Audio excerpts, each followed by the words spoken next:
মঙ্গলবার ভোরে আন্তর্জাতিক আইন লঙ্ঘন করে জয়পুরহাটে পাঁচবি উপজেলার ধরঞ্জি ইউনিয়নে ঘোনাপাড়া সীমান্তে কাঁটাতারের বেড়া নির্মাণ শুরু করে বিএসএফ। 281 মেইন পিলারে 33, 34 ও 35 সাব পিলার পর্যন্ত 0 পয়েন্ট থেকে 15 থেকে 20 গজের মধ্যে ভারতীয় অংশে এই বেড়া নির্মাণ করা হয়।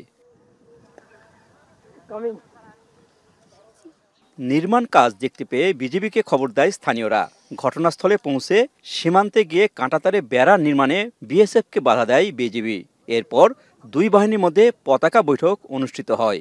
সেখানে আন্তর্জাতিক আইন মেনে নির্মাণাধীন কাঁটাতারের বেড়া তুলে নেওয়ার আশ্বাস দেয় বিএসএফ। তবে এখন পর্যন্ত কাঁটাতারের বেড়া তুলে নেওয়ার কোনো কার্যক্রম চোখে না পড়ায় শঙ্কায় স্থানীয়রা। যেটা আশাবাদী যে ওনারা উঠাই নেবেন। আমরা আপাতত এখানে কোনো সেরকম নড়ার জন্য আমরা ভালো আছি। এখানে অনেকদিন থেকে তার কাটার বেড়া দেওয়ার জন্য চেষ্টা করতেছিল, আমাদের বিজিবি এবং আমাদের সাধারণ জনগণ বাধা দেওয়াতে দিতে পারেন। এদিকে ঘটনাস্থল পরিদর্শন করে সীমান্তবর্তী এলাকার পরিস্থিতি স্বাভাবিক রয়েছে বলে জানিয়েছেন বিজিবি।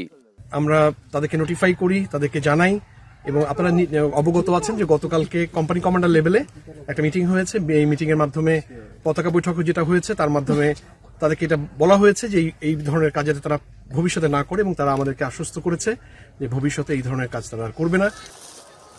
আন্তর্জাতিক আইন অনুযায়ী সীমান্ত থেকে 150 গজের মধ্যে কোনো স্থাপনা ও কাঁটাতারের বেড়া নির্মাণ করা যাবে না। উদ্ভূত পরিস্থিতিতে দ্বন্দ্ব নিরসনে ব্যাটালিয়ন পর্যায়ে বৈঠকের সিদ্ধান্ত হয়েছে। মাজিদুর রহমান, এখন, জয়পুরহাট।